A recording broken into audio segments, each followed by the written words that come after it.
Assalamualaikum warahmatullahi wabarakatuh. Yang terhormat Ibu Pengawas Pembina SMP Negeri 1 Longpaikat, Ibu Sulasi Eliani. Yang sama-sama kita hormati Bapak Kepala SMP Negeri 1 Longpaikat, Bapak Abu Yaji Bustami. Dan yang saya hormati seluruh rekan-rekan Dewan Guru dan tenaga kependidikan SMP Negeri 1 Longpaikat. Puji syukur kita panjatkan kehadiran Allah Subhanahu wa Ta'ala karena berkat limpahan taufik dan hidayahnya akhirnya kita diberi umur panjang, berkesempatan bertemu, berkumpul di tempat ini untuk mengikuti kegiatan kita hari ini. Tidak lupa pula salawat dan salam kita haturkan keharibaan junjungan kita Nabi besar Muhammad SAW beserta para keluarga, sahabat, dan pengikut beliau hingga akhir zaman. Bapak-bapak, ibu-ibu yang saya hormati, saya ingin mengucapkan terima kasih atas kehadirannya hari ini dalam rangka menghadiri kegiatan aksi nyata modul 1.4 tentang budaya positif dalam kegiatan pendidikan guru penggerak angkatan 9 yang saya ikuti. Kegiatan ini adalah kegiatan menyebarkan pemahaman dan pengalaman penerapan budaya positif.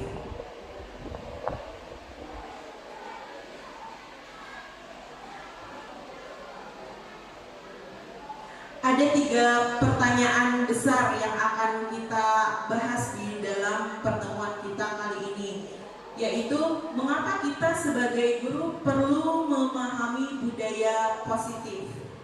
Apa saja konsep inti budaya positif dan bagaimana praktik penerapan budaya positif di sekolah.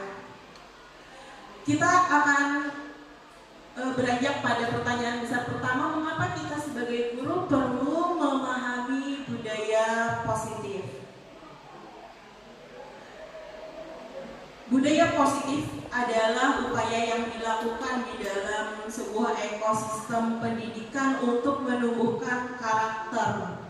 Jadi karakter-karakter yang ditumbuhkan melalui budaya positif ini adalah karakter yang sesuai dengan standar kompetensi lulusan kita, yaitu berkarakter sesuai dengan profil pelajar Pancasila. Konsep inti budaya positif. Ada 7 konsep inti budaya positif yang akan kita bahas hari ini. Pertama adalah disiplin positif, kemudian nilai-nilai kebajikan universal, kebutuhan dasar manusia, motivasi perilaku manusia, posisi kontrol guru, keyakinan kelas, dan segitiga restitusi. Dari ke-7 konsep ini, adakah Bapak Ibu yang sudah pernah mendengar, membaca, atau mempelajarinya? Adakah sudah yang pernah mendengar apa itu disiplin positif, nilai-nilai kebajikan universal, atau kebutuhan dasar manusia, atau mungkin segitiga restitusi? Ada yang sudah pernah dengar segitiga restitusi? Oke, pernah mendengar, sudah lupa. Hari ini kita akan menyegarkan kembali ingatan kita tentang segitiga restitusi dan melihat bagaimana praktik penerapan segitiga restitusi itu kepada peserta didik kita. Kita mulai kepada bagian yang pertama, yaitu disiplin positif. Kalau kita mendengar kata disiplin, apa sih yang ada di dalam pikiran kita kalau mendengar kata disiplin atau membaca kata disiplin? Patuh, teratur, ya, patuh, teratur. Apakah disiplin itu identik dengan hukuman? Tidak.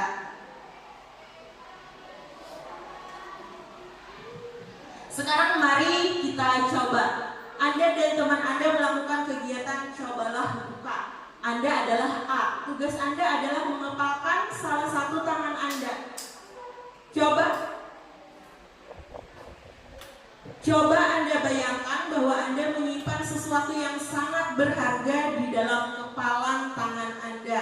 Anda perlu menjaga benda tersebut untuk sekuat tenaga Anda karena begitu pentingnya untuk kehidupan Anda. Tugas rekan Anda, B, adalah mencoba dengan segala cara untuk membuka kepalan tangan Anda. Teman Anda B boleh membujuk, menghardik, mengintimidasi, memarahi, menggoda, menggelitik, bahkan menawari Anda uang agar Anda bersedia membuka kepalan tangan Anda.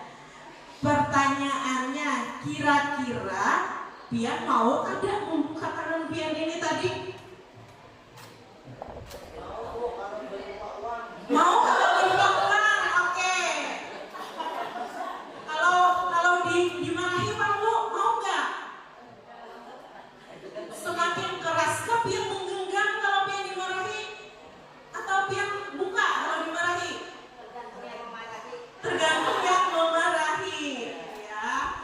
Oke, jadi ada banyak jawaban tergantung dari apa yang kebutuhan kita. Kalau ternyata yang digenggam dari 100.000 jadi ada 1 juta, kapan kita membuka? Tapi mau bapak paksaan aja, pada gantiannya mungkin semakin kuat kita menggenggam. Nah, jadi pertanyaannya sebenarnya yang memiliki kontrol untuk membuka itu diri kita sendiri kah, orang lain kah? Diri kita sendiri yang mau atau tidak untuk membuka tangan kita.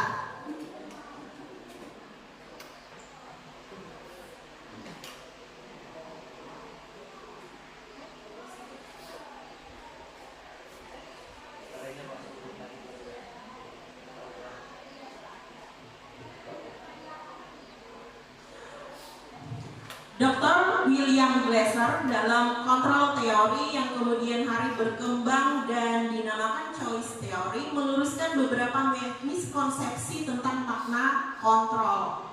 Jadi miskonsepsi itu salah kaprah, kesalahan anggapan kita selama ini tentang teori kontrol. Pertama, ilusi guru mengontrol murid.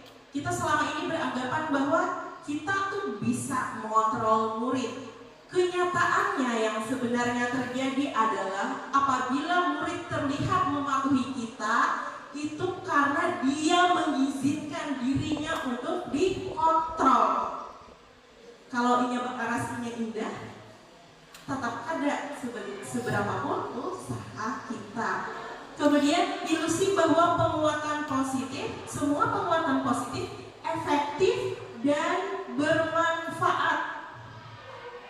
Jadi kita beranggapan bahwa semua penguatan positif itu pasti efektif dan bermanfaat. Namun pada kenyataannya, kalau lama-kelamaan terus diberikan penguatan positif, maka kemungkinan besar anak itu dia tidak ada motivasi lagi ketika penguatan itu tidak diberikan. Ketergantungan terhadap kita yang cukup besar menghadang diberi penguatan positif, diberi hadiah menghadang dipuji. Kemudian ilusi bahwa kritik dan membuat rasa bersalah mampu menguatkan karakter. Jadi anggapan kita selama ini kalau anak itu dikritik, dijelaskan kesalahannya gitu, bahwa kamu ini salah, atau kita buat dia rasa bersalah. Mama, abah, Tuhan sudah mencariakan duit belakang-belakang hujan berpanas biar sekolah kayak inilah. Itu kan membuat rasa bersalah.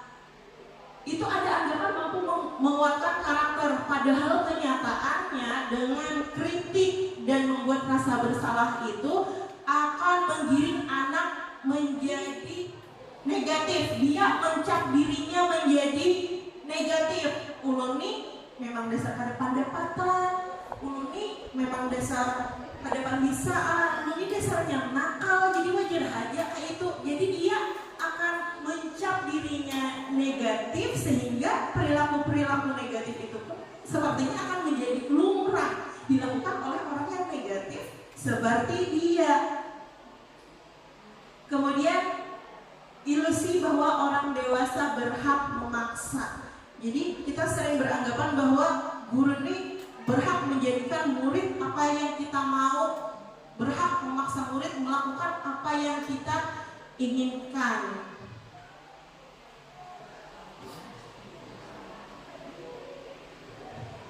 sekarang kita akan mengubah paradigma stimulus respon ke pendekatan teori kontrol. Jadi dari paradigma stimulus respon, kita beranggapan bahwa realitas atau kebutuhan kita itu sama. Kita berubah ke teori kontrol bahwa realitas atau kebutuhan kita itu berbeda. Setiap orang memiliki kebutuhannya masing-masing. Ada yang membutuhkan kasih sayang, ada yang lebih membutuhkan pengakuan, ada yang lebih membutuhkan kebebasan, dan ada yang lebih membutuhkan bersenang-senang. Kita begawi macam-macam kan kebutuhannya, ada yang kebutuhan bertahan hidup, mencari nafkah, tapi ada juga orang yang memang bekerja karena untuk kebutuhan bersenang-senang. Jadi setiap orang itu punya kebutuhan yang berbeda. Kemudian semua orang melihat hal yang sama. Nah, dalam paradigma stimulus respon, kita beranggapan semua orang tuh pandangannya sama, perspektifnya sama. Lalu kita ubah ke teori kontrol bahwa setiap orang memiliki gambaran yang berbeda. Bagaimana kita memandang sesuatu tidak sama dengan bagaimana orang lain memandang sesuatu. Apa yang baik menurut kita belum tentu murid kita memandang dengan cara yang sama. Kita mencoba mengubah orang lain agar berpandangan sama dengan kita. Kita ubah menjadi kita berusaha memahami pandangan orang lain tentang dunia. Ketika menghadapi sesuatu yang berbeda, maka cobalah untuk mengambil perspektif lain. Kemudian perilaku buruk dilihat sebagai suatu kesalahan. Selama ini kan kalau ada hal-hal yang buruk, capnya salah. Kita ubah menjadi semua perilaku memiliki tujuan. Ada perilaku buruk, perilaku tersebut pasti memiliki tujuan. Ada apa di balik perilaku buruk itu? Kebutuhan apa yang ingin dia penuhi dengan perilakunya itu? Misalkan anak bolos. Bolos tentu saja perilaku buruk. Tapi kita akan sadari bahwa perilaku tersebut memiliki tujuan. Kenapa dia bolos? Apakah dia sedang menghindari rasa tidak nyaman ketika di sekolah? Apakah dia tidak mendapatkan kesenangannya di sekolah? Atau dia bolos karena memang hendak mencari duit untuk bertahan hidup?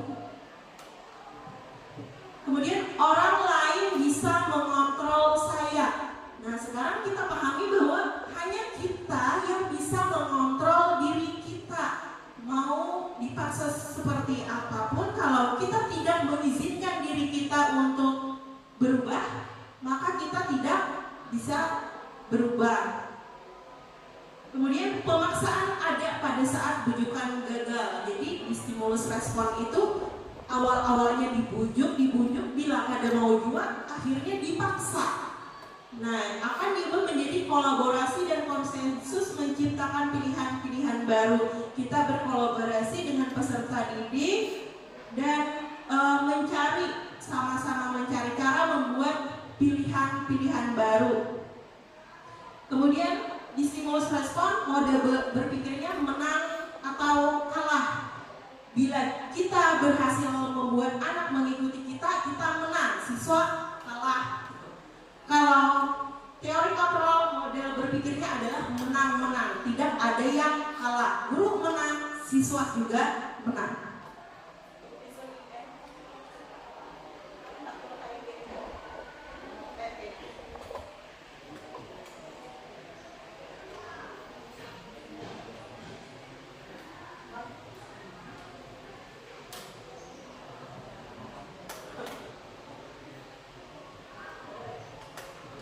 Sekarang disiplin positif. Disiplin berasal dari kata disiplina yang artinya belajar. Disiplin mengacu pada disiplin diri yang memiliki tanggung jawab terhadap apa yang dilakukan berdasarkan nilai-nilai yang diyakininya. Disiplin positif merupakan salah satu cara penerapan disiplin yang bertujuan untuk menumbuhkan kesadaran serta memberdayakan peserta didik tanpa imbalan penghargaan, ancaman, disiplin positif ini adanya kesadaran, bukan karena faktor imbalan, ancaman, atau hukuman. Sebagai pendidik, tujuan kita adalah menciptakan peserta didik yang memiliki disiplin diri sehingga mereka berperilaku mengacu kepada nilai-nilai kebijakan universal dan memiliki motivasi intrinsik dalam perubahan perilaku ke arah yang baik. Jadi di dalam disiplin positif yang kita gali adalah motivasi intrinsik. Bagaimana agar peserta didik memiliki kesadaran dari dalam berperilaku, bukan motivasi dari luar seperti hukuman dan penghargaan. Nilai-nilai kebajikan universal. Nilai-nilai kebajikan universal adalah nilai yang disepakati bersama lepas dari suku, bangsa, agama, maupun latar belakangnya. Jadi kebajikan universal ini mau dari negara manapun, mau dari agama apapun, suku apapun, semuanya mengakui bahwa nilai-nilai ini adalah nilai yang baik. Contoh kebajikan institusi atau organisasi ini hanya sedikit dari contoh, karena ada sangat banyak kebajikan universal yang ada. Pertama yang kita laksanakan di Indonesia yaitu profil pelajar Pancasila. Nilai-nilainya beriman dan bertakwa pada Tuhan Yang Maha Esa dan berakhlak mulia, berkebinekaan global, gotong royong, mandiri, kreatif, dan bernalar kritis. Ada juga dari IBO Primary Years Program, itu toleransi, rasa hormat, integritas, mandiri, menghargai, antusias, empati, keingintahuan, kreativitas, kerjasama, percaya diri, dan komitmen. Ada juga keterampilan hidup atau life skill, dapat dipercaya, lurus hati, pendengar yang aktif, tidak merendahkan orang lain, dan memberikan yang terbaik dari diri. Nah, selain yang tiga ini, banyak sekali contoh kebajikan universal yang ada. Oke, kita beralih ke kebutuhan dasar manusia. Nah, kebutuhan dasar manusia, adakah Bapak Ibu yang sudah tahu apa saja kebutuhan dasar manusia? Makan, minum, tempat tinggal, pakaian, kesehatan, pendidikan, piknik. Nah, oke. Piknik itu kebutuhan dasar kita tentang apa? Apakah tentang bertahan hidupkah, kebebasankah, kesenangan, atau apa?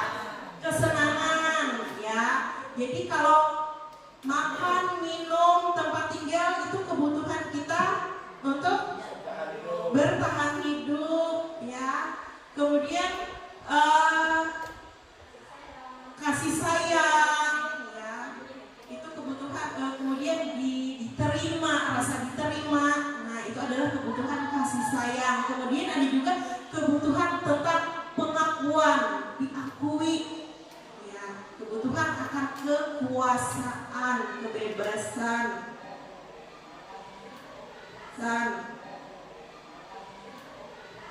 Nah, 5 kebutuhan dasar manusia: bertahan hidup, makanan, pakaian, tempat tinggal, keamanan, kesehatan, kasih sayang, dan rasa diterima. Rasa diterima, dipedulikan, berbagi, kerjasama, menjadi bagian dalam kelompok. Kemudian penguasaan, harga diri, keinginan untuk dianggap, memimpin, berprestasi, diakui, didengar. Kemudian akan kebebasan, mandiri, memiliki pilihan, mencoba hal baru, mampu mengendalikan arah dirinya, dan kesenangan, bermain, humor, ketawa, bercanda, dan itu kebutuhan akan kesenangan. Kita saja, semua orang di ruangan ini pasti kebutuhan dasarnya beda-beda, ya. Jadi begitu juga dengan ada yang di kelas kita, mereka memiliki kebutuhan dasar yang berbeda-beda. Jadi kalau ada perilaku yang tidak sesuai, ya, maka bisa kita konfirmasi ke 5 kebutuhan dasarnya ini. Apa sih sebenarnya kebutuhan dasarnya yang tidak tercukupi? Atau apa sih kebutuhan dasarnya yang ingin dia dapatkan dari berperilaku seperti itu? Contohnya, paling benar belajar di dalam kelas, siapa tahu kebutuhan dasarnya tentang kebebasan itu belum terlalu terpenuhi di luar sana. Jadi banyak hal yang hendak dilakukan itu rasa terkurung, kada bebas. Jadi kada cukup lagi kebutuhan dasar untuk kebebasannya, makanya membuat ulah di kelas dengan sulit sekali mengikuti aturan. Ada juga kebutuhan bertahan hidup. Ada anak nang pina burung, pina layu, orang telukuk, kerjaan. Bisa jadi kebutuhan bertahan hidup inya bujuran mengantuk. Jadi inya belum, karena memang kebutuhannya hendak guring. Bisa juga karena dia kurang gizi. Bisa juga anak itu kurang gizi bila nang pina lambat, pina layu. Atau rasa kasih sayang dan rasa diterima, kakawanan kada mengawani. Jadi rasa kasih sayang dan rasa diterimanya tidak terpenuhi di dalam kelas ketika pembelajaran. Ada juga kebutuhan penguasaan. Ada orang yang memang katuju benar memimpin, hendak benar tampil terus, hendak dinyatakan terus pendapatnya, itu memang ada. Nah, jadi mengetahui 5 kebutuhan dasar manusia ini nanti akan jadi pegangan kita ketika mengatasi peserta didik. Anak ini sebenarnya maunya diapakan, kebutuhan dasar yang ingin dipenuhi itu apa dari dirinya ini.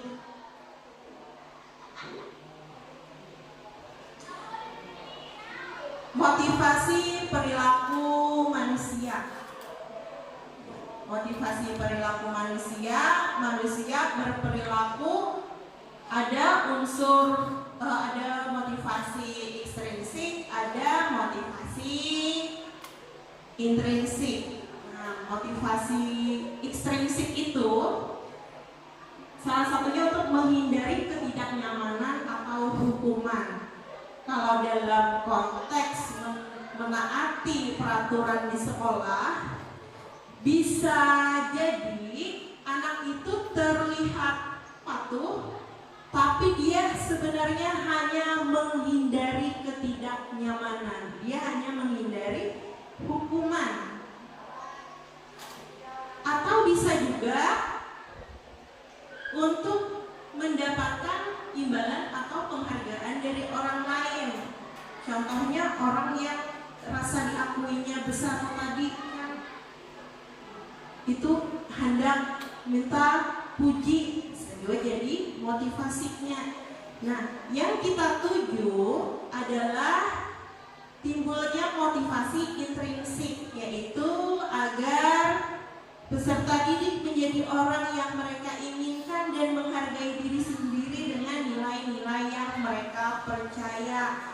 Anak disiplin karena anak itu tahu bahwa dia memang seharusnya harus bersikap disiplin karena dia menjunjung nilai-nilai itu. Anak berperilaku baik karena memang dia memahami bahwa kita sebagai manusia harus saling menghormati dan menghargai satu sama lain sebagai makhluk Tuhan yang Maha Esa. Jadi tidak tergantung dengan motivasi dari luar, bukan karena ancamannya, bukan karena penghargaannya, tapi karena nilai-nilai yang dipercayainya.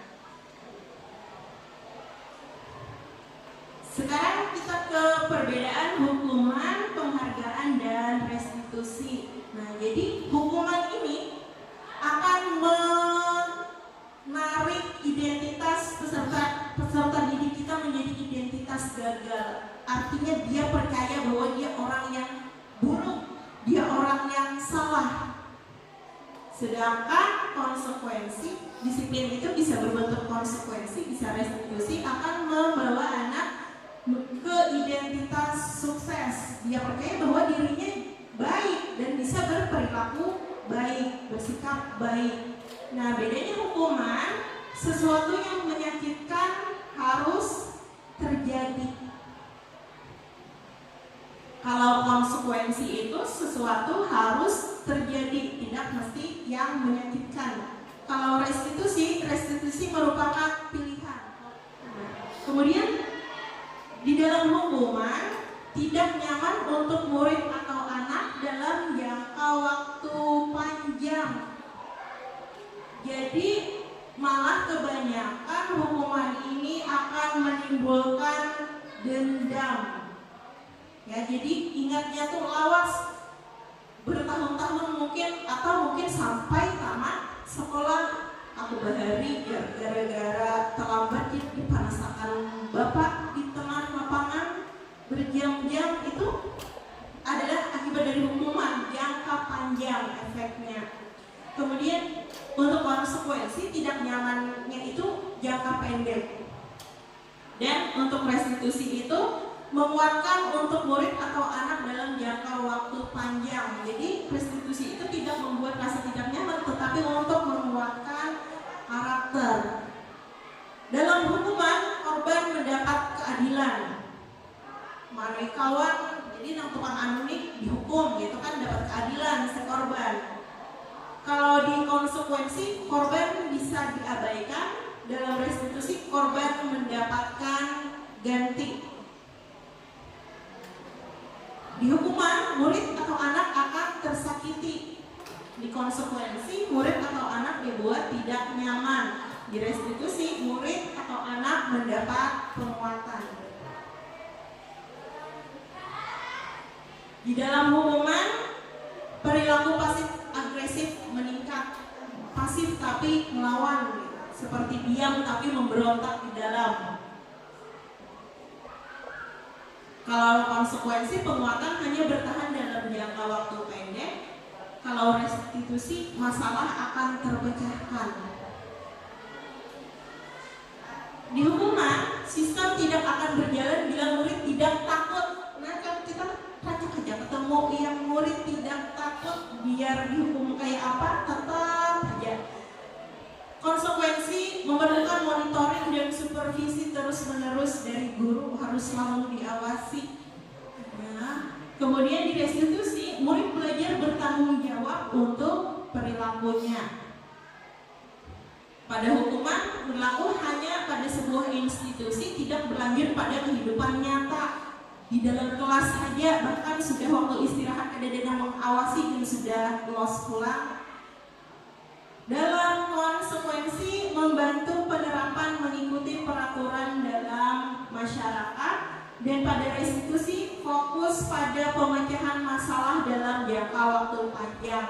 Karena dalam restitusi itu kita akan mengajak untuk anak berpikir untuk mengatasi kesalahannya ini agar tidak terulang lagi. Jadi dia terbiasa untuk berpikir.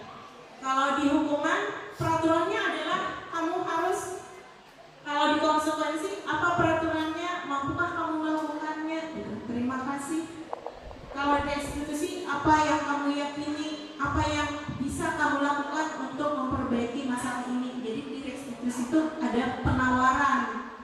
Peserta didik sendiri yang akan memilih apa yang akan dilakukannya. Kemudian murid atau anak membenci peraturan. Kalau di konsekuensi, murid atau anak menghormati peraturan. Kalau di restitusi, murid atau anak menghormati dirinya dan orang lain.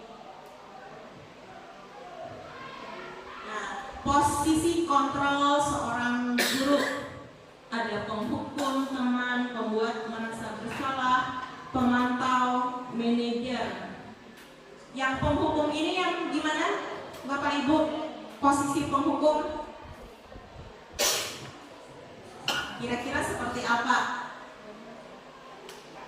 Seperti kalau ada anak salah tiba-tiba saja memberi hukuman, tiba-tiba tanpa ada kesepakatan terdahulu, terlambat datang gitu, langsung bersihkan WC.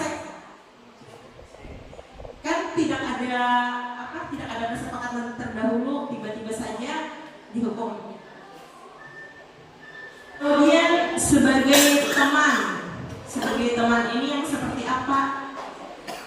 Bilanya santai benar lawan murid itu sebagai teman. Kayak ulun mas itu, ulun akui bahwa posisi ulun ini lebih banyak sebagai teman saat ini. Ya. Jadi kalau misalkan terlambat, ya sudah masuk. Ada apa-apa, kita belajaran. Kadang hendak repot banyak itu, nah pokoknya supaya kondusif aja kelas ini, nah jangan banyak macam-macamnya. Sebagai teman, pembuat merasa bersalah itu biasanya mungkin kesalahan dengan membuat anak itu merasa dia melakukan kesalahan kepada orang lain.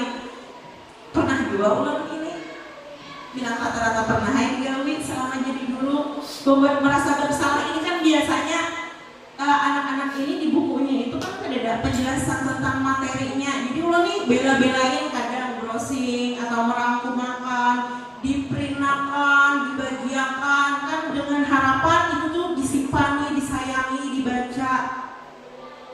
Tapi pada kenyataannya ulun lihat kertas yang ulun bagikan ini jauh dari disimpani, disayangi, dibaca, malah dibuang kemanakah. Jadi ulun nih ibu nih bela-belain, malah guring, mencarikan, memperinakan, kesetiaan belajar. Inilah pialawan ibu. Itu kan membuat dia merasa bersalah. Dan itu memang fakta yang terjadi, pernah pengalaman. Kemudian pemantau ini sangat berpegang dengan aturan, sangat berpegang dengan catatan-catatan. Ini pian Pak Ibu sudah 3 kali membolos terus. Ini pian Pak Ibu sudah 2 kali kada menggawi tugas.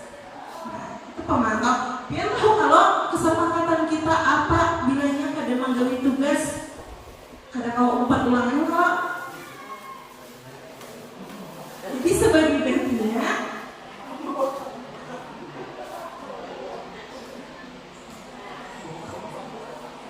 itu pemantau. Nah, lancar juga kita jadi pemantau ini. Rata-rata pernah kita gawe seberataan ini, ada yang ada pernah. Dan manajer ini tak jarang kita gawe karena ulun jujur hanya aku itu tentang manajer ini. Jadi manajer ini lebih kepada mengarahkan peserta didik untuk memecahkan sendiri permasalahannya. Jadi kalau kata-kata sebagai manajer itu lebih kepada menggali kenapa kada menggawi tugas sudah beberapa kali. Ulun kada mengerti Bu Ay, kada mengertinya di mana. Ulun kada ada bukunya. Kok bisa bukunya kada ada? Semalam itu ulun hilang. Oh berarti kayak apa nih caranya supaya pian bisa belajar sementara buku pian hilang? Memotong kopi, ampun kawannya kalau belah. Itu posisi manajer, kita memanage dia untuk mencari sendiri solusi dari masalahnya. Selain itu Pak, gimana selain misalkan memotong kopi ada cara lain kah? Hawa ibu memesan di Shopee, nah bagus sedikit perlu memotong kopi. Nah itu kan sebagai manajer. Jadi akhirnya ini kalau sudah dia memesan di Shopee dapat bukunya, kayak apa nih tugas yang ketinggalan? Karena ulang menyusul mengumpul ulang bapak dengan ibunya, siapa tahu masih diterima ibu mas nih. Nah jadi anak tuh kan jadi dengan kita memanage dia untuk berpikir, dia akan menemukan permasalahannya, dia mengakui kesalahannya dan dia menemukan sendiri solusinya. Nah, contoh penerapan 5 posisi kontrol guru. Kasus siswa tidak memakai atribut lengkap saat upacara bendera. Kalau posisi penghukum, hormat pada bendera 1 jam, tidak ada apa-apa, disuruh hormat gitu. Kemudian Berapa kali ibu atau bapak harus memberitahu kamu, kamu selalu saja mengecewakan ibu atau bapak. Itu membuat rasa bersalah. Mama abah tuh benar mencariakan duit besar samu, biar bolos terus. Kita kasihan kan lawan abah dan mama hujan panas kayak itu. Nah itu kan kata-kata kita biasanya. Kemudian sebagai teman, ayo dong ikuti aturan sekolah, tolong bantu ibu atau bapak ya sekali ini. Ya sudah tidak apa-apa, lain kali jangan berbuat seperti ini lagi. Nah ini kadang karena ulang hendak kondusif tadi, ada banyak pikiran aja yang penting kondusif kelas dianggap sebagai teman. Tapi di situ anak itu tidak dibantu untuk memecahkan masalah ya jadinya. Kemudian sebagai pemantau, kamu sudah melanggar peraturan sekolah, kamu tahu konsekuensinya. Setelah upacara, kamu beri atributnya ke koperasi dan jangan diulangi lagi. Kemudian kalau sebagai manajer, kamu ingat nilai apa yang sudah kamu langgar, misalkan kerapian bu atau kedisiplinan. Menurut kamu apa yang bisa kamu lakukan agar bisa lebih baik lagi? Menukarkan ibu ayah ke koperasi. Habis itu kan kayak apa menjahitnya? Kalau ulun bisa aja jahit tangan atau minta jahit tangan mama atau minta jahit tangan ibu mas. Karena memang kenyataan kita, pengalaman kita, Bu Mas nilai Ibu Masni bela-belain menjahitakan lambang ampun anak peserta didik kita. Ya, nah alhamdulillah. Posisi kontrol apakah saya? Nah, kalau kata-katanya seperti ini, saya kecewa sekali dengan kamu. Itu posisi kontrolnya membuat rasa bersalah. Kamu tidak pernah benar melakukannya. Pemantau yang kalau banyak benar isi catatannya salah, terus biasa bujur. Nah, jadi seorang pemantau itu bisa benar mencatat tuh lengkap benar berisi catatan. Kalau menampilkan bukti fisik pelanggaran anak seorang pemantau itu. Kemudian apa rencanamu untuk menyelesaikan masalah ini? Manajer. Yang keempat, ayolah lakukan demi bapak ibu. Apa teman? Ya kalau mas, ayolah kasihna jomena bisa di bapak-bapak ibu. Bujur gitu. Nah, kayak ibu apa ini keabutan. Nah, itu bapak situ sudah. 5. Kamu tidak pernah mendapatkan nilai jika tidak mengerjakan tugas. Nah, apa ya ini? Ayo.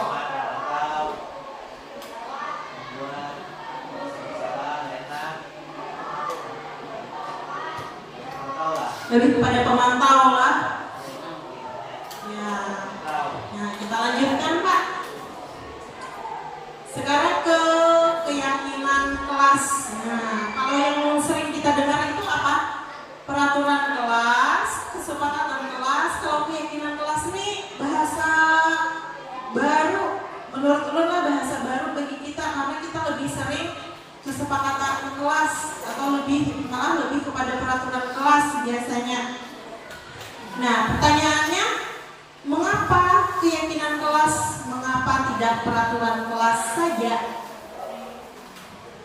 Yang kedua, mengapa adanya keyakinan kelas penting untuk terbentuknya sebuah budaya positif? Dan yang ketiga, bagaimana mewujudkan sebuah keyakinan kelas yang efektif? Jadi untuk menjawab pertanyaan mengapa keyakinan kelas, mengapa tidak peraturan kelas saja, kita dipandu dengan pertanyaan berikut. Mengapa kita memiliki peraturan tentang penggunaan helm pada saat mengendarai kendaraan roda 2 atau motor? Kenapa sampai ada peraturan penggunaan helm itu? Untuk menjaga keamanan atau keselamatan. Oke. Yang kedua, mengapa kita memiliki peraturan tentang penggunaan masker dan mencuci tangan setiap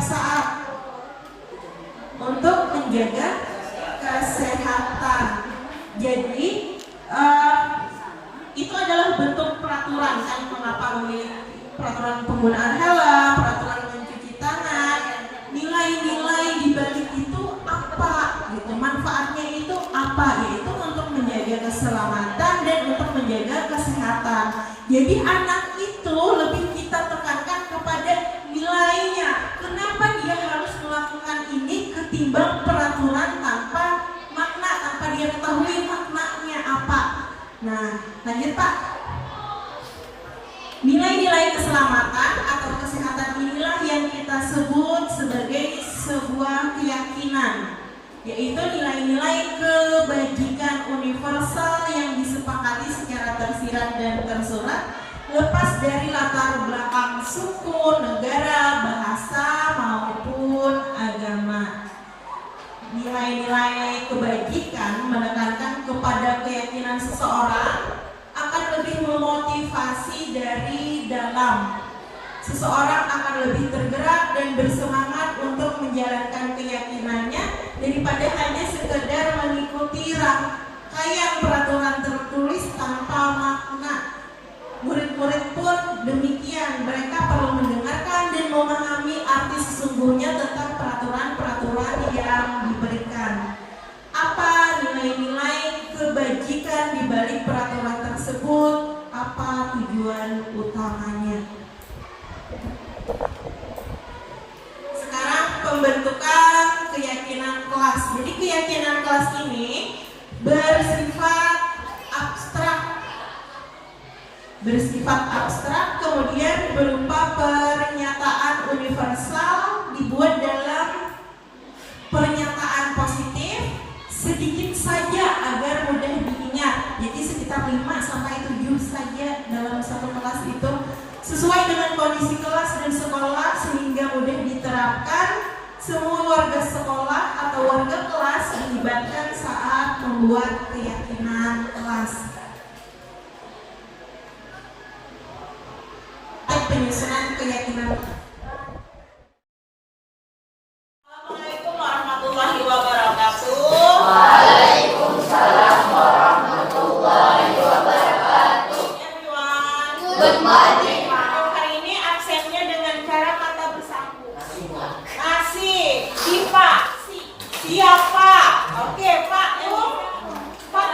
Oke, Imam, enggak, ya. Jadi sampai nanti hari ini kita akan melakukan penyusunan peraturan kelas. Kenapa kita melakukan peraturan kelas?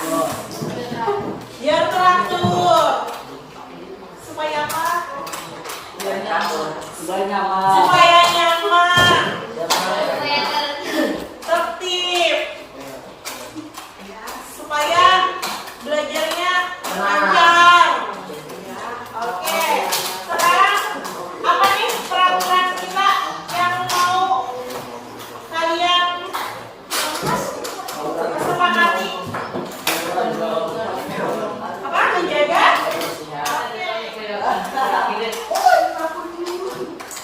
Menjaga kebersihan. Oke. Apa lagi?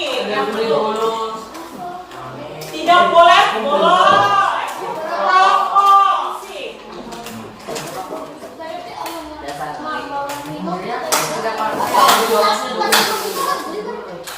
Tidak boleh membawa. Kita diskusikan lagi rinciannya seperti apa.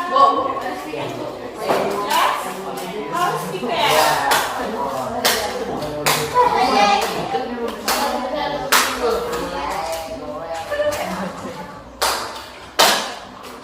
Tidak boleh membuli nama bapak. Tidak boleh. Boleh Bu. Mana ini?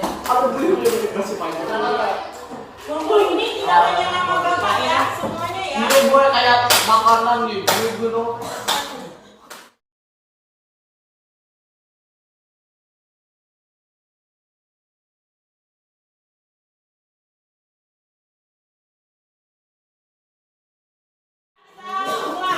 Pertama, menjaga kebersihan, tidak boleh bolos, tidak boleh merokok, tidak berisik, tidak makan dan minum gantian, membuang sampah, dan tidak boleh pulang pakai sandal, harus pakai sepatu. Nah, sekarang kita lihat nih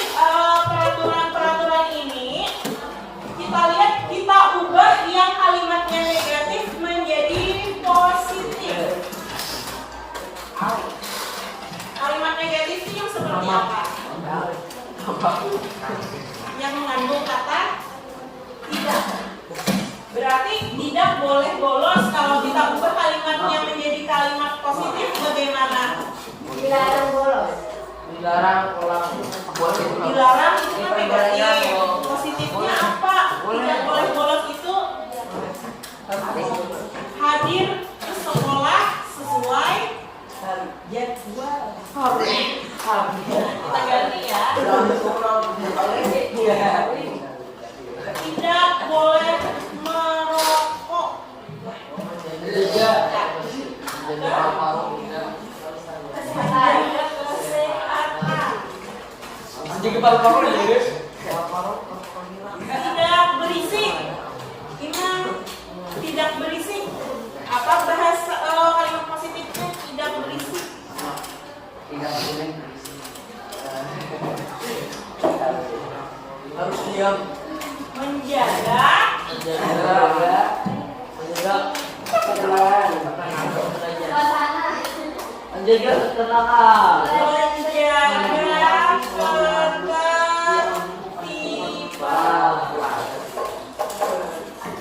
Misalkan belajar, kalian perlu bertanya, boleh bertanya, asalkan bertanyanya tertib. Jangan kayak menjelaskan jangan semangat. Nah, itu makanya berisik. Tapi bilangnya ibu ada menjelaskan ke kawan, bu tanya, ya udah tunggu. Saya ini udah tanya, ya bertanya ulang. Saya lain, jadi berbicaranya bergiliran, ya sambil dilihat keadaan. Tidak makan minum dalam kelas. Berarti Tidak boleh kedip di dalam kelas. makan dan minum di luar. Di luar.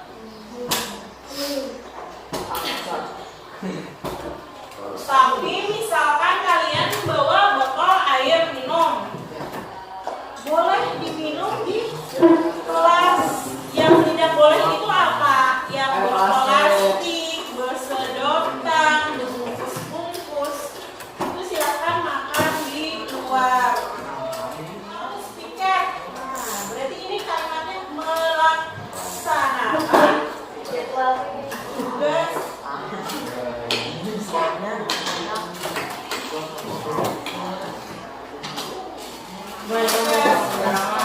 tiket sesuai jadwal. Tidak boleh membuli, saling menghormati dan menghargai nilai-nilai kebaikan apa yang ada di peraturan yang sudah kalian susun bersama ini. Apa sih kebaikannya dari peraturan-peraturan ini? Kenapa ini penting untuk kita ikuti? Kalau menjaga kebersihan, kenapa kita harus menjaga kebersihan? Agar bersih dan sekolah. Lingkungan nyaman. Agar lingkungan di luar kelas. Kenapa harus makan dan minumnya di luar kelas? Menjaga, iya, menjaga kebersihan. Ya, berarti kita samakan tadi ya.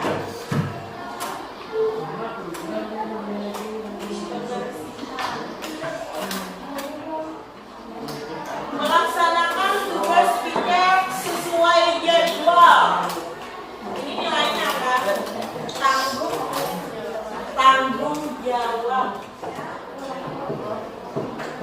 Menerima dan berteman dengan siapa saja.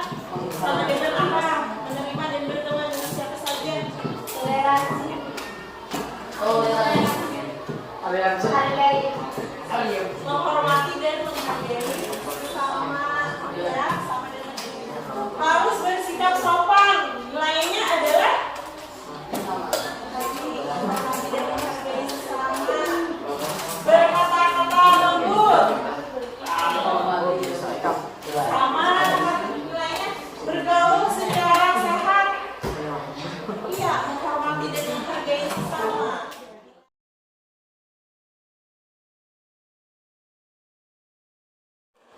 Mau ngambil. Keyakinan kelas 7A. Keyakinan kelas 7A. Menjaga kenyamanan. Menjaga kenyamanan. Menjaga kesehatan. Menjaga kesehatan. Disiplin. Disiplin. Menjaga kebersihan. Menjaga kebersihan. Bertanggung jawab. Bertanggung jawab. Menghormati dan menghargai sesama. Menghormati dan menghargai sesama. Menjaga ketertiban. Menjaga ketertiban. Nah, jadi ini adalah keyakinan kelas kita. Jadi 7 poin ini harap diingat masing-masing dan dijadikan pengingat dalam berperilaku.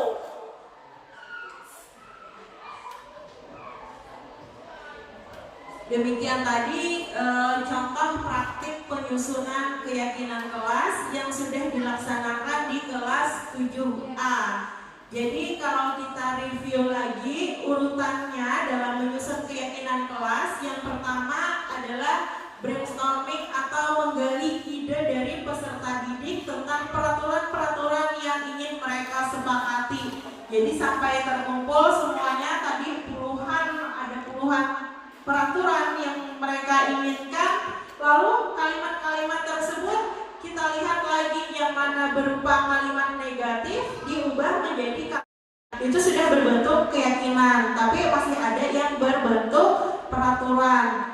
Nah, setelah itu kita ambil nilai-nilai apa.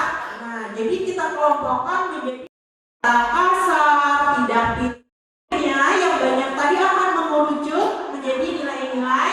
Tadi ada 7 nilai. Jadi nilai-nilai itu sebaiknya tidak terlalu banyak, sekitar 5 sampai 7 saja agar lebih mudah diingat. Nah, setelah nilai-nilainya tadi sudah ketemu, itu nanti ditulis lalu disepakati ditandatangani bersama oleh seluruh siswa. Jadi nilai-nilai itu nanti yang akan kita gunakan ketika anak melakukan pelanggaran. Kita akan kembalikan nilai itu kepada dirinya. Nilai apa yang sudah kamu langgar dengan perbuatan kamu tadi?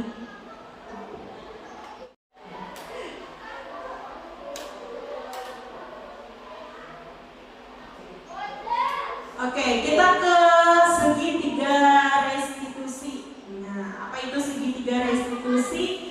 Segitiga restitusi adalah suatu proses dialog yang dijalankan oleh guru agar dapat menghasilkan murid yang mandiri dan bertanggung jawab. Nah, segitiga restitusi ini kita gunakan ketika kita menghadapi ada peserta didik yang berlaku di luar keyakinannya.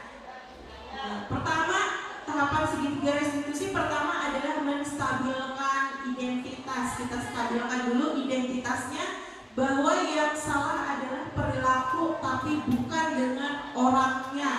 Ya, jadi orangnya netral, yang salah adalah perilakunya saja yang tidak sesuai dengan nilai-nilai. Kemudian yang kedua, validasi tindakan salah. Setiap tindakan itu memiliki tujuan. Kita menggali kenapa anak ini berperilaku seperti ini. Kita gali melalui pertanyaan-pertanyaan. Kenapa tadi pian terlambat? Ulun mengandaunya kenapa?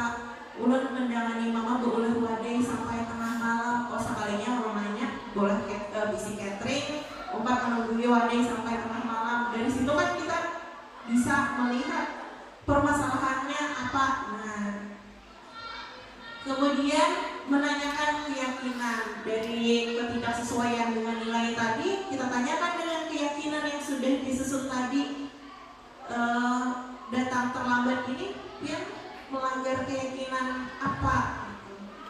Tentang mungkin disiplin, ada disiplin. Kayak apa caranya supaya kita bisa mengatasi? Nah, baru bagaimana caranya supaya kita bisa mengatasi ini? Kita memperbaikinya gimana caranya? Ya, mungkin ulun kayaknya minta memenangkan mama atau pakai jam. Dia sendiri yang akan menggali, mencari. Nah, pemecahan dari permasalahannya itu, kita hanya membimbingnya dengan pertanyaan-pertanyaan. Jadi dalam segitiga restitusi ini posisi guru adalah sebagai manajer. Nah, jadi untuk menstabilkan identitas, nah, kita tanya, berbuat salah itu wajar. Tidak ada manusia yang sempurna. Ibu atau bapak juga pernah melakukan itu. Ibu atau bapak tidak mau mencari siapa yang salah, tapi ibu atau bapak ingin mencari solusi dari permasalahannya ini. Kamu berhak merasa begitu. Kemudian validasi tindakan yang salah. Berdasarkan prinsip setiap perilaku berupaya memenuhi suatu kebutuhan tertentu. Nah, jadi kita gali kebutuhannya apa sih anak ini sehingga menimbulkan perilaku seperti itu. Kamu pasti punya alasan mengapa melakukan hal itu. Imam bolos ditakuni, kenapa Mam bolos? Saya tidak nyaman Bu di kelas. Kenapa tidak nyaman? Teman-teman kasar ngomongnya. Nah, itu kan kita sudah melakukan validasi tindakan yang salah. Apa sih penyebabnya si imam ini bolos? Tapi ternyata setelah keadaan di kelas diperbaiki, ada lagi masalah masih kan? Oh, berarti ada lagi nih kebutuhan imam yang belum terpenuhi selain dia rasa tidak nyaman di kelas. Mungkin kesenangannya kah? Atau kebebasannya kah? Atau ingin dihargai kan? Kawan-kawannya bukan Ardi si Fajar Ibinang menghargai Inya tuh dianggap di dalam komunitas ini. Makanya apapun dilakukan agar tetap disayang dan dihargai oleh Ardi dan Fajar. Jadi nyebuhannya bolos empat, Inya kadang gak ketinggalan karena merasa berarti di dalam kelompok ini, disayangi, dihargai. Berarti kebutuhan kasih sayang, kebutuhan dihargai tadi itu dua. Kayak itu aja. Jadi ulun sambil membaca ini, oh kayak inilah kisahnya, kayak inilah ya, sambil direfleksikan dengan kehidupan tentang permasalahan yang dihadapi di kehidupan nyata.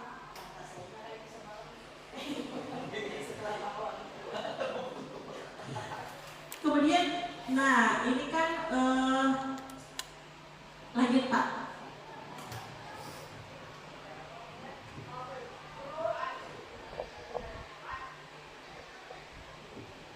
Praktek segitiga restitusi.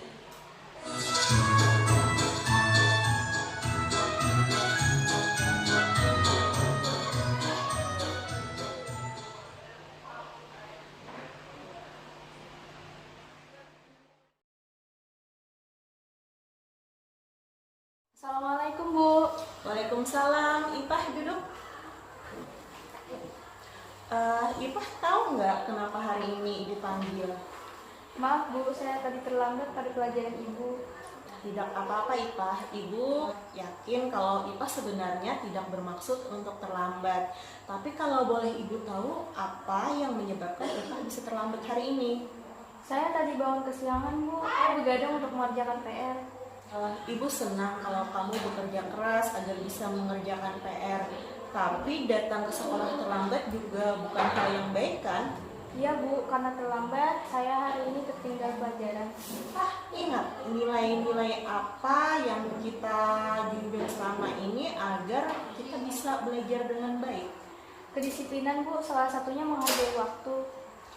Oke, jadi apa nih rencana Ipah supaya kejadian ini tidak terulang lagi? Saya akan mengerjakan PR lebih awal. Saya juga akan menyetel alarm atau menyuruh ibu saya untuk membangunkan saya lebih awal. Oke, bagus Ipah. Enggak, kedepannya kita bisa lebih baik ya. Oke, sekarang kamu boleh istirahat. Terima kasih Bu. Assalamualaikum. Waalaikumsalam.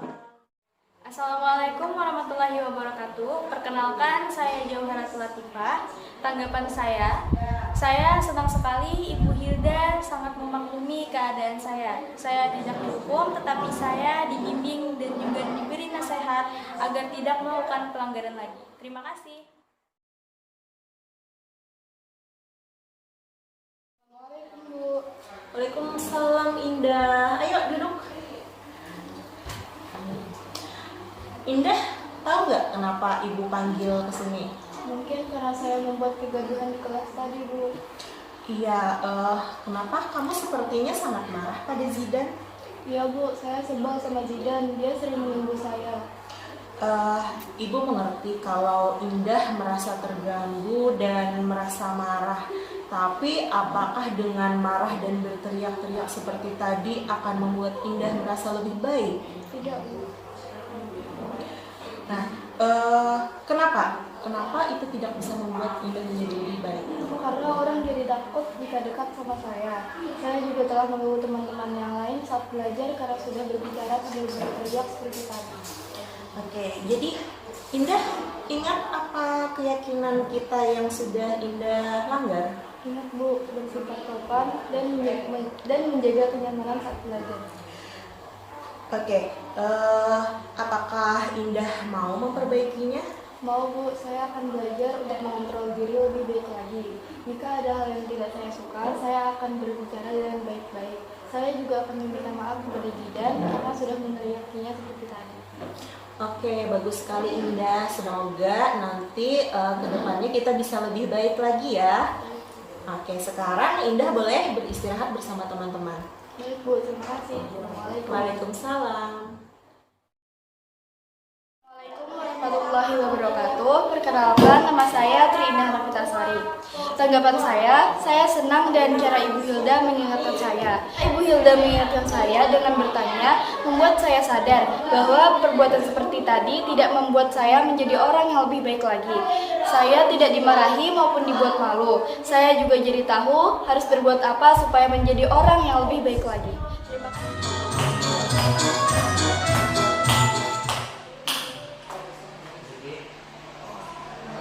Penutup.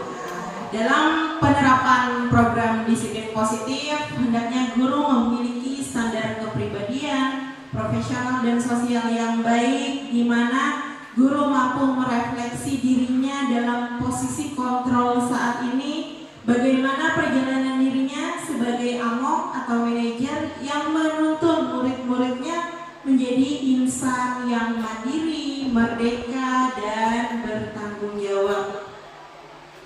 Demikian pemaparan dari saya. Kemudian apabila ada yang ingin ditanyakan, silakan Bapak dan Ibu boleh menyampaikan pertanyaannya.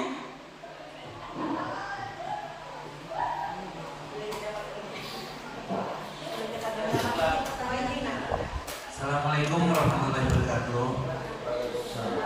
Terima kasih atas kesempatan yang diberikan.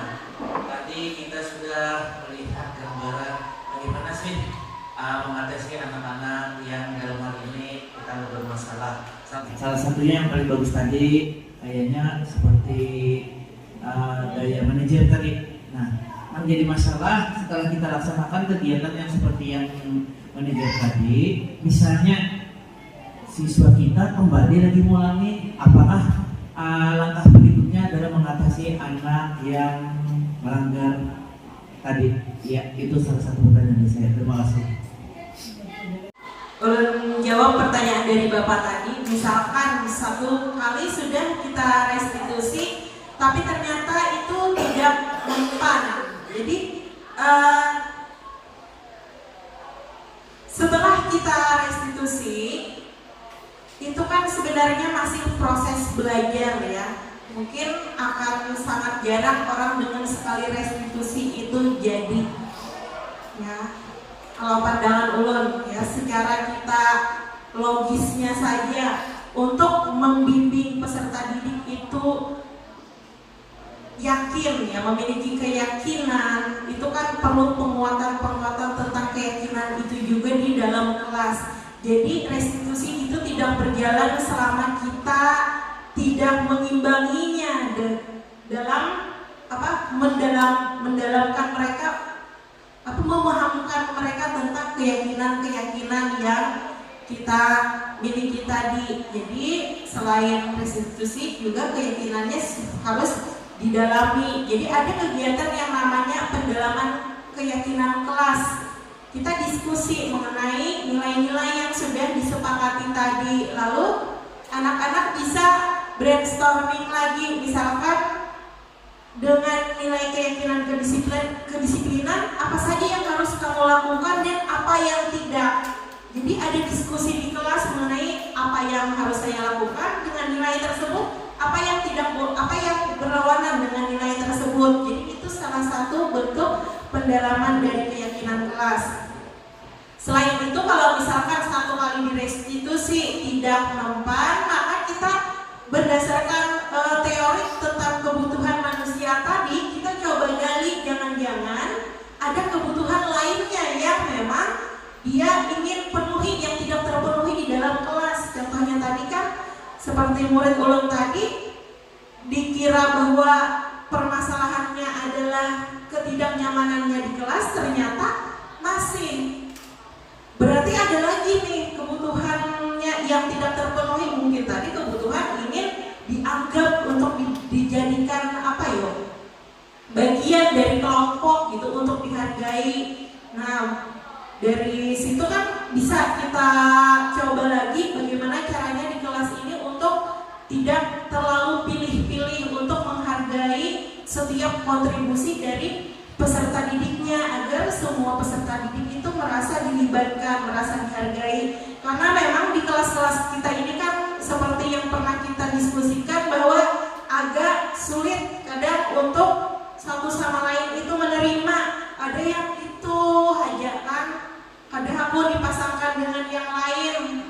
Jadi di situ peran kita mungkin harus seimbang antara menumbuhkan karakter itu dalam bentuk membentuk keyakinan kelas, juga dalam melaksanakannya di kelas, lalu memberikan pemahamannya, lalu melakukan segitiga restitusi terhadap kesalahannya. Tetapi kalau misalkan segitiga restitusi ini sudah berupaya semuanya digali, boleh kok kita lanjut ke yang berikutnya, ya, misalkan pemberian konsekuensi tidak harus ada boleh yang lain itu harus segitiga restitusi, tidak, tapi kita sesuaikan dengan keadaannya juga. Nah, tapi diusahakan sekali segitiga restitusi dulu yang kita gunakan. Kalau memang sudah tidak bisa, baru ke yang berikutnya. Bagaimana? Apakah kita satu lagi? Oh ya. Terima kasih sekali lagi atas kesempatannya. Belum masih ada lagi satu pertanyaan. Nah, mengenai kegiatan restitusi tadi, apakah itu kewajiban seluruh guru atau guru yang ditunjuk untuk melakukan restitusi tersebut? Nah, misalnya dalam kelas misalnya ada yang melanggar, apakah kita langsung melaksanakan restitusi atau kita bawa ke guru, misalnya ke guru BP atau menyangka lagi ke rumah sekolah atau mana gitu. Nah itu pertanyaan dulu mengenai tugas dan tanggung jawab restitusi tadi. Terima kasih. Terima kasih Bapak atas pertanyaannya. Untuk segitiga restitusi ini, yang restitusi itu adalah guru BK dan di tempat yang tidak dilihat orang, harus tatap muka berdua saja, dan posisi duduknya pun tidak berhadapan, tidak sama menghadap ke depan, tapi bentuk L. Ya, kalau berhadapan kan kesannya itu dihakimi, terintimidasi, anak itu merasa terintimidasi. Nah, jadi duduknya itu seperti contoh tadi kan duduknya huruf L gitu, dan dilakukan di tempat yang tidak ada orang lain, hanya berdua saja. Jadi untuk skill restitusinya akan sangat baik kalau seluruh guru itu memiliki keterampilan itu, paling tidak memahami, ya, walaupun restitusinya nanti akan dilakukan oleh guru BK. Tapi untuk yang pembentukan keyakinan kelas itu oleh guru masing-masing yang sering melakukan pendalaman keyakinan kelas itu bersama guru-guru di kelas. Jadi satu hal yang membedakan sebelum mengikuti guru penggerak dengan mengikuti guru penggerak adalah dulu ulun tuh terfokus benar, pokoknya yang penting ngajar jalan kayak apa kan, pokoknya ulun pusing kayaknya kalau ulun menata anak-anak ini aja kayaknya ada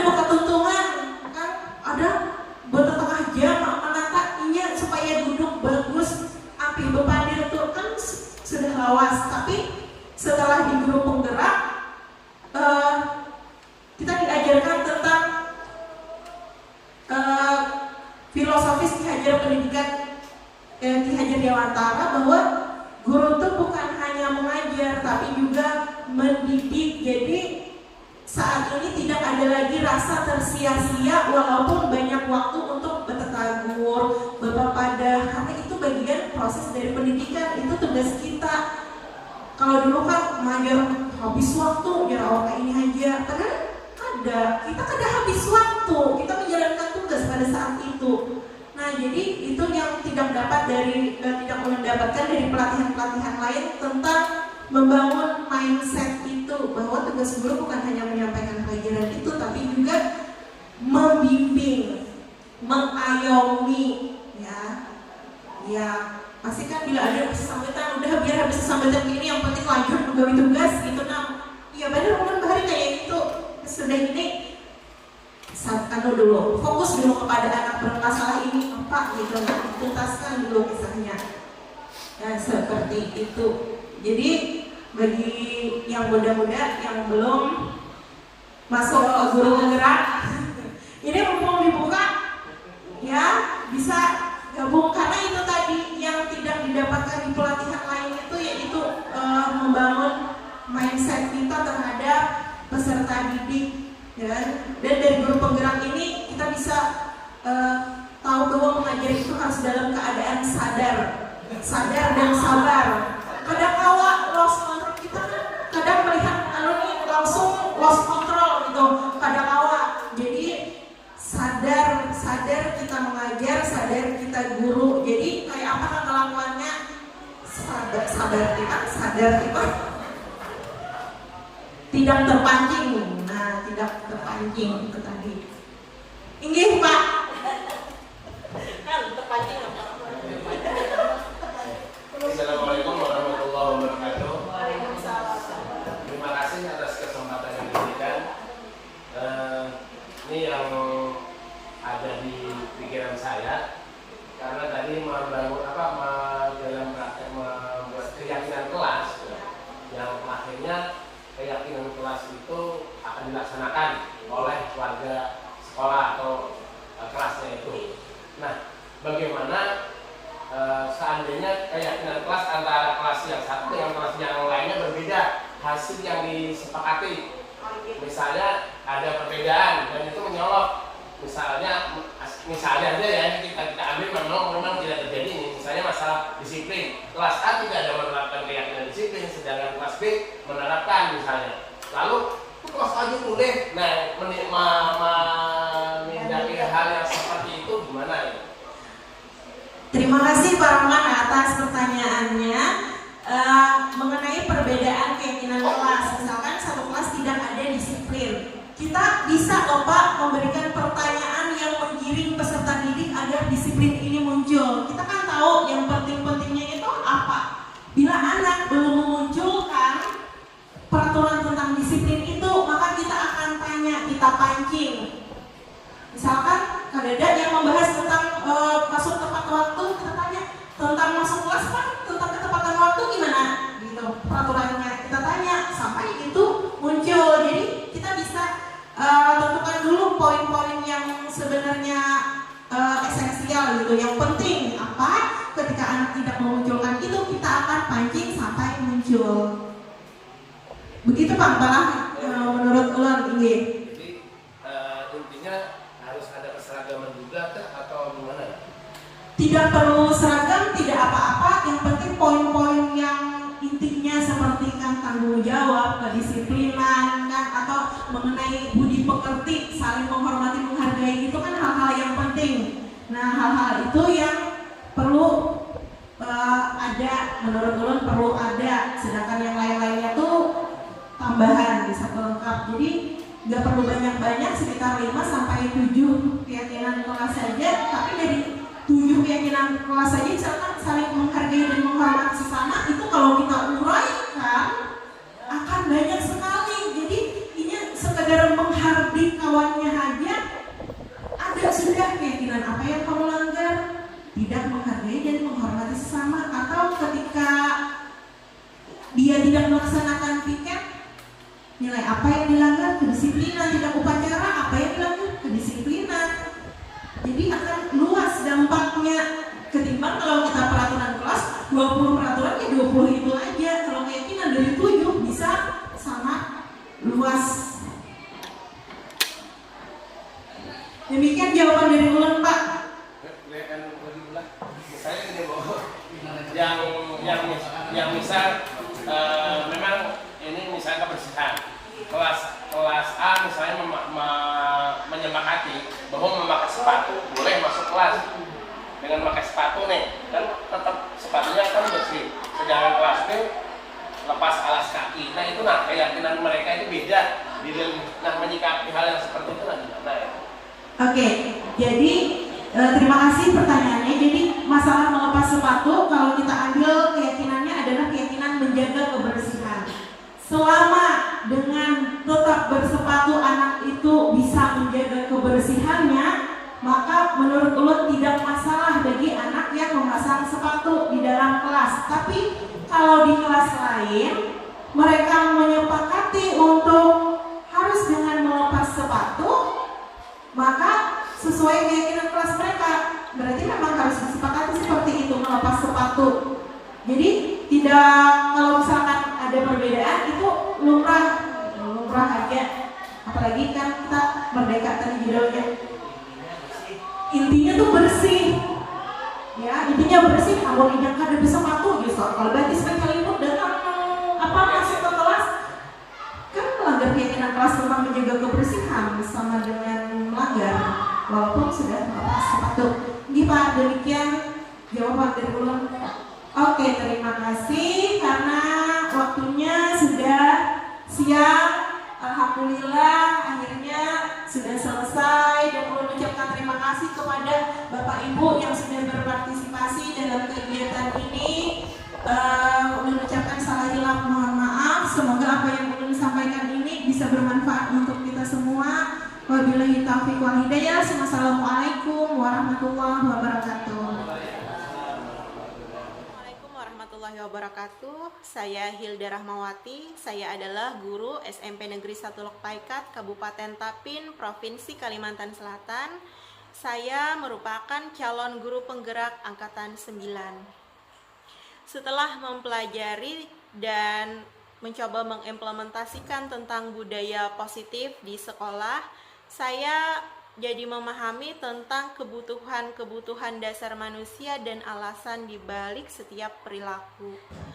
Saya menjadi lebih terarah ketika menghadapi permasalahan peserta didik, dan saya mulai belajar untuk memposisikan diri saya sebagai manajer untuk menuntun peserta didik menemukan pemecahan dari permasalahan mereka. Harapan saya ke depannya, saya bisa konsisten dalam menerapkan budaya positif, mampu meramu pertanyaan-pertanyaan yang bisa menggali lebih dalam, dan mampu juga mengeksekusinya dengan lebih baik, sehingga saya bisa menuntun peserta didik dalam pemecahan permasalahannya serta mampu untuk menguatkan karakter mereka. Juga berharap munculnya kolaborasi antara guru dan peserta didik sehingga kita bisa mencapai tujuan pendidikan kita.